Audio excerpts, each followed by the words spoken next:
rejoignez-nous dans LCI Direct. On a besoin de vous. Ça, vous pouvez le faire. Ce n'est pas une mission impossible pour vous. Merci, Kadi, parce qu'on apprend aujourd'hui que les États-Unis soutiennent Marine Le Pen pour la présidentielle. Ça, c'est pas vraiment une surprise. Mais apparemment, ils comptaient la soutenir activement. Qu'est-ce qui se cache derrière? Est-ce qu'on peut parler d'ingérence? Nos invités sont autour de la table. On les présente maintenant. Allez, ça y est, pour l'analyse, puisque Arlette Chabot nous a rejoint, notre éditorialiste politique. Bonjour Arlette. Ainsi que Thibaut Petit de notre service politique. Bonjour Thibaut. Bonjour. Toujours autour de la table, Magali Barthès, notre éditorialiste international, et Marc Semo, journaliste spécialisé dans les questions internationales, collaborateur au Monde et à Challenge. Et donc Kadi est avec nous pour tout nous raconter. Kadi, oui. Avec cette question, et si l'argent du contribuable américain servait à soutenir la candidature du RN à la prochaine présidentielle? C'est une information incroyable qui est relayée par Politico et Reuters. Et donc, vous allez nous en donner les détails. Oui, c'est très sérieux, hein, Magali, effectivement. C'est d'ailleurs la première fois que les proches, ce n'est pas la première fois que les proches de Donald Trump se mêlent en quelque sorte de la politique européenne, mais cette fois, effectivement, c'est le citoyen américain qui est dans l'équation, si je peux dire. Vous voyez, c'est cet article de Politico qui a attiré notre attention. Tout part de cet homme que vous allez découvrir. Il s'appelle Samuel Sampson et il est l'un des nombreux jeunes conservateurs à avoir rejoint en fait les rangs du département d'État depuis le retour de Donald Trump à la Maison-Blanche. Il est conseiller politique donc du département d'État américain. Il a été nommé sous l'administration Trump et il travaille au bureau de la démocratie, des droits de l'homme et du travail. Et ce qu'il propose, effectivement, c'est que son administration soutienne financièrement Marine Le Pen, qui, estime-t-il, est injustement condamnée par la justice française pour détournement de fonds européens, etc. Son appel, pour l'instant, sera fixé dans quelques semaines, quelques mois, on ne sait pas, pour effectivement savoir si elle pourra se présenter à la présidentielle de 2027.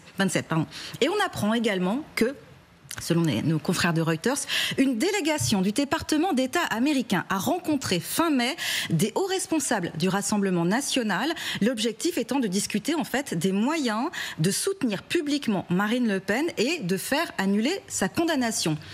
Un soutien public donc potentiellement financé par les fonds destinés à promouvoir les droits de l'homme, les droits humains. En l'état actuel des choses, ce que nous disent nos confrères de Politico, c'est que aucune décision n'a été prise sur cette recommandation. L'utilisation de fonds alloués à la promotion des droits de l'homme et à la lutte contre les régimes autoritaires pour soutenir le chef d'un parti d'opposition, en tout cas, serait explosive. C'est un peu la réaction qu'on a eue effectivement en lisant l'article. Mais on se souvient d'ailleurs que Donald Trump lui-même avait volé au secours de Marine Le Pen au moment de sa condamnation. Et oui, il avait critiqué la décision de la justice française. Donald Trump l'avait soutenu effectivement en comparant même cette affaire à ses propres démêlés judiciaires à lui. Regardez. C'est une grosse affaire, c'est une très grosse affaire, j'en connais quelque chose et beaucoup de gens pensaient qu'elle n'allait pas être condamnée pour quoi que ce soit et je ne sais pas s'il s'agit d'une condamnation, mais elle a été interdite de se présenter pendant 5 ans et elle est la principale candidate. Cela ressemble à notre pays, cela ressemble beaucoup à notre pays. Voilà, il était beaucoup plus offensif sur son réseau social, Trousse Sociale, en écrivant « Regardez, je ne connais pas Marine Le Pen, mais j'apprécie son travail acharné pendant tant d'années. Juste avant ce qui aurait été une grande victoire, il l'attaque sur une accusation mineure dont elle n'était probablement pas au courant. » Et effectivement, on sent qu'il s'approprie effectivement son malheur, entre guillemets. Exactement. Et qu'en dit le Rassemblement national ? Très bonne question, Magali. Eh bien, Reuters nous fait savoir que 2 sources du Rassemblement national nous disent qu'en fait, l'offre a été déclinée. Les responsables du RN ont déclaré qu'un soutien du département d'État de Trump pourrait compromettre les espoirs du parti pour 2027 et, encore plus important, ils ont indiqué à Sampson qu'il n'était pas nécessaire de soutenir Marine Le Pen car Jordan Bardella avait de bonnes chances de l'emporter si elle ne pouvait pas se présenter. Évidemment, merci Kadi. Alors nous aussi, on a voulu avoir nos propres sources. C'est pour ça que Thibaut Petit est avec nous cet après-midi. Vous avez un petit peu fouillé. Vous avez joint le Rassemblement national. Que vous ont-ils dit ? Tout à fait. On a sollicité le Rassemblement national et c'est leur trésorier, Kevin Pfeffer, qui nous a répondu. Je peux vous lire sa réponse. Je ne suis absolument pas au courant de cette rencontre qui aurait eu lieu.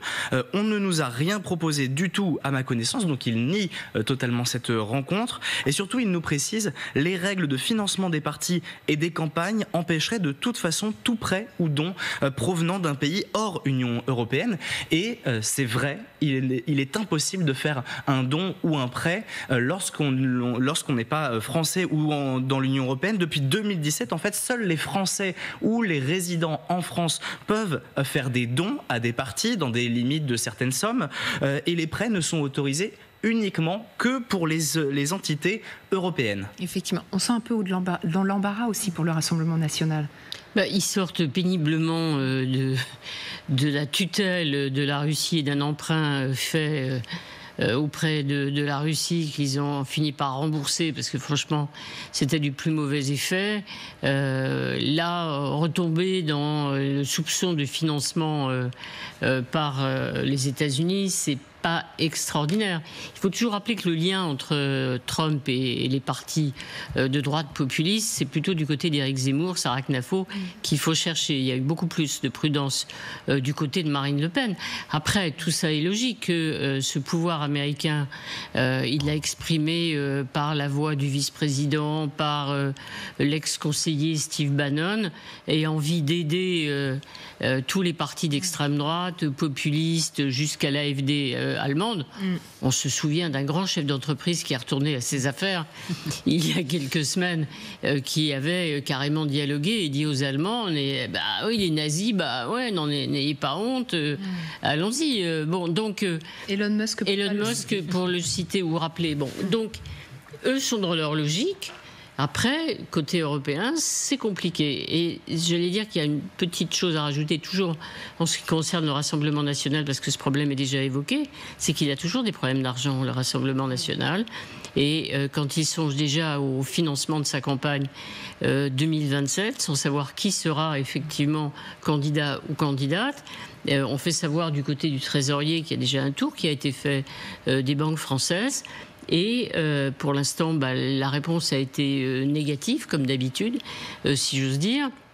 Il aura de l'argent, le Rassemblement national, parce qu'il a obtenu beaucoup de voix, notamment aux dernières élections législatives et à l'élection présidentielle. Mais, et on tombe sur le problème de la condamnation de Marine Le Pen, il faut rembourser. Il y a une condamnation, il faut donner de l'argent assez vite au Parlement européen, indemnité. Donc il y a un gros problème en perspective. De toute façon, il y a toujours un problème d'argent, effectivement, de financement pour le Rassemblement national. Et d'ailleurs, beau jeu de poser ce problème sur la table. C'est aujourd'hui le premier parti, il n'arrive toujours pas à se financer auprès d'une banque française notamment. Donc, Magali, si on comprend bien, l'administration Trump l'a s'immisce dans les affaires internes d'un pays européen pour venir en aide donc à un parti d'extrême droite. Est-ce qu'on peut parler d'ingérence ? Alors, ça a été le grand débat posé, évidemment, au moment des élections législatives allemandes, dont Arlette parlait, avec en effet l'ingérence très claire d'Elon Musk, qui avait même fait qui était apparu en visio dans un meeting d'Alice Weidel, la chef de file de l'AfD, de la droite anti-immigration.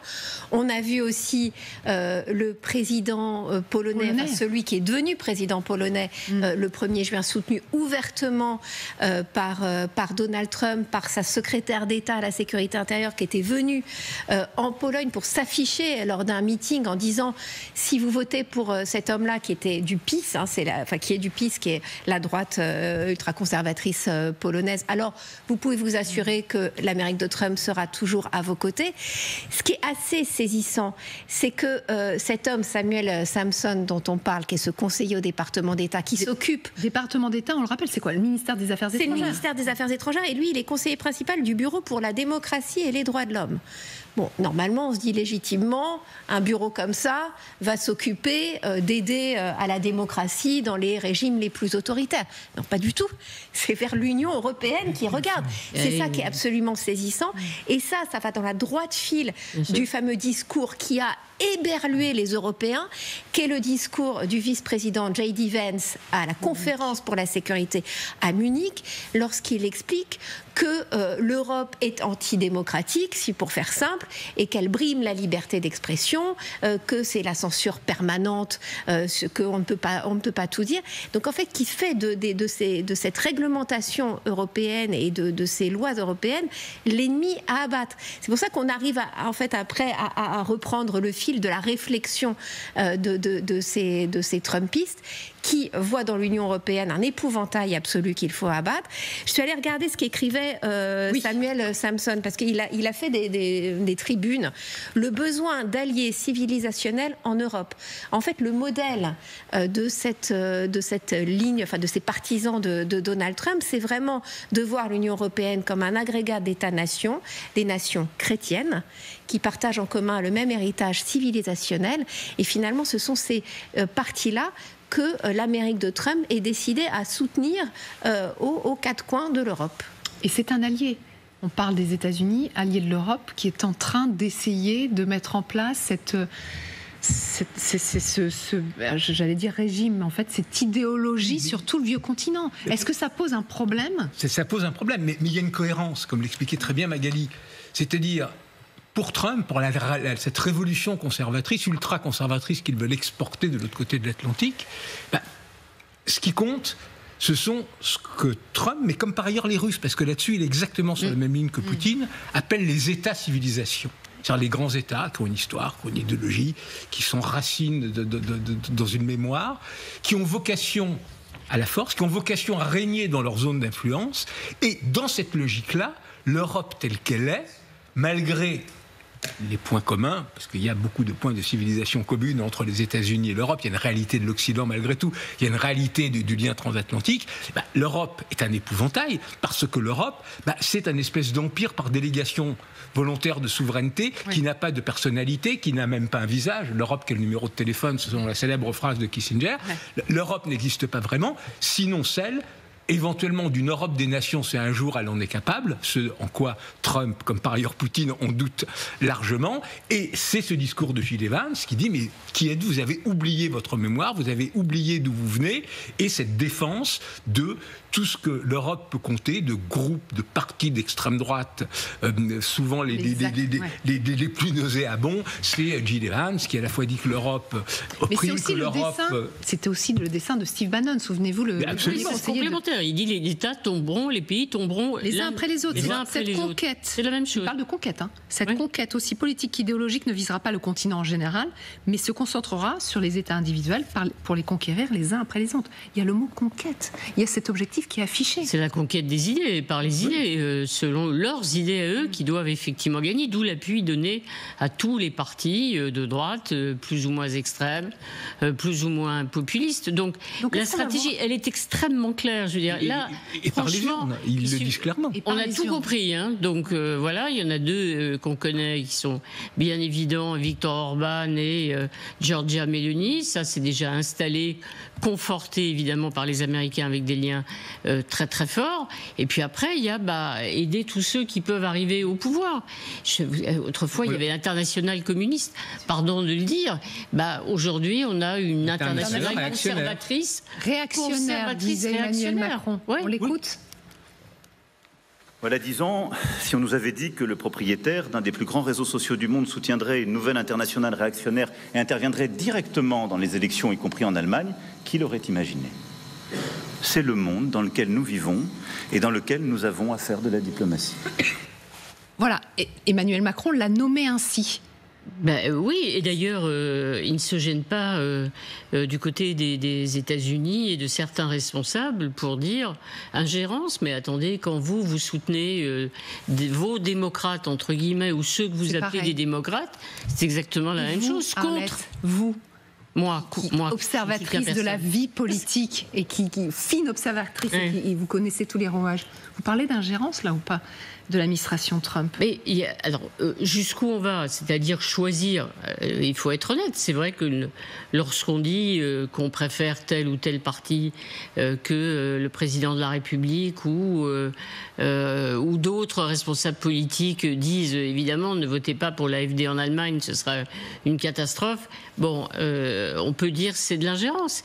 Donc ils ont beau jeu de dire mais après tout, vous luttez contre les extrêmes droites, nous ce sont nos amis, donc arrêtez de dénoncer, nous faisons exactement ce que vous faites depuis des années et des années.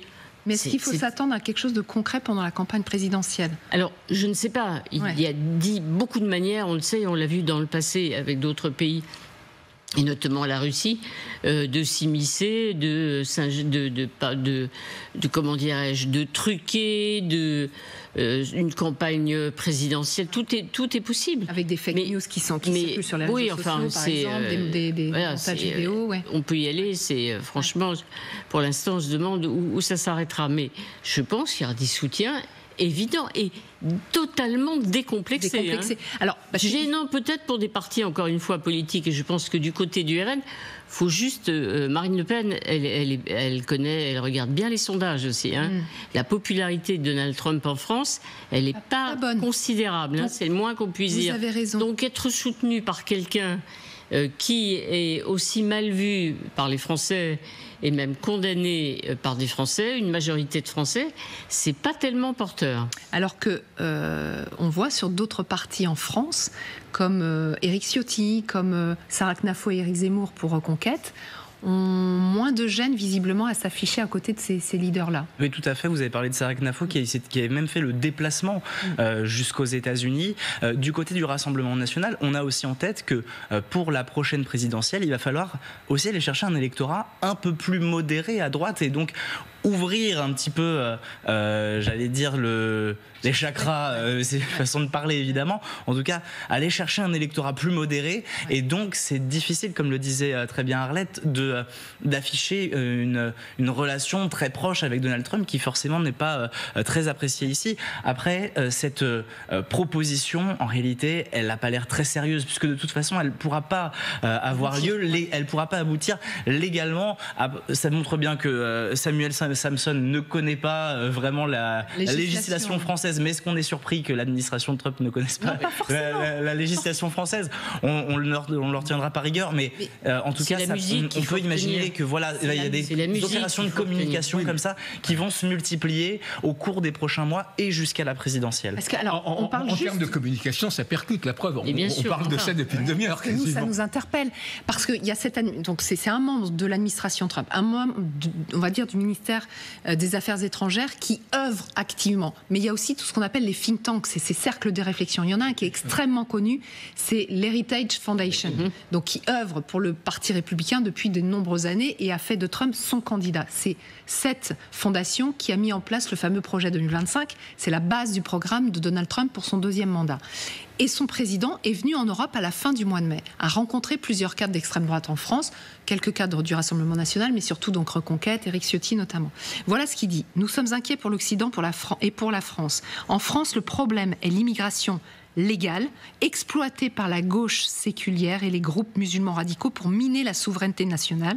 La Heritage Foundation sera toujours du côté de ceux qui lutteront contre ça. Et il y a eu des colloques, il y a eu des forums pour visiblement, alors je ne sais pas si former, mais en tout cas donner des clés pour les clés qui ont réussi à Donald Trump pour peut-être, vous, parti en France, accéder au pouvoir. Mais l'Heritage Foundation, par exemple, le grand discours d'investiture de Trump, qui est un discours extrêmement articulé. Ensuite, il est un peu parti en roue libre. C'était l'Heritage Foundation à l'état pur. Et ils ont joué un rôle énorme dans la campagne. Alors ensuite, leur projet. Et donc, dans notre campagne présidentielle, est-ce qu'ils peuvent jouer un rôle, d'après vous? Oui. Oui. Ouais. Alors pas nécessairement avec de l'argent, mais ce qu'a découvert la droite, et l'ultra-droite en Europe, et notamment en France, c'est cette idée de Gramsci, qui était pourtant un communiste italien, de la conquête de l'hégémonie. C'est-à-dire qu'en réalité, avant même de gagner dans les urnes, avant même du reste, ce qui est important, c'est de gagner la bataille culturelle, de gagner dans les têtes, de faire passer sa vision du monde, de faire passer ses valeurs, et de ce point de vue-là, on retrouve tous ces partis relativement à l'unisson.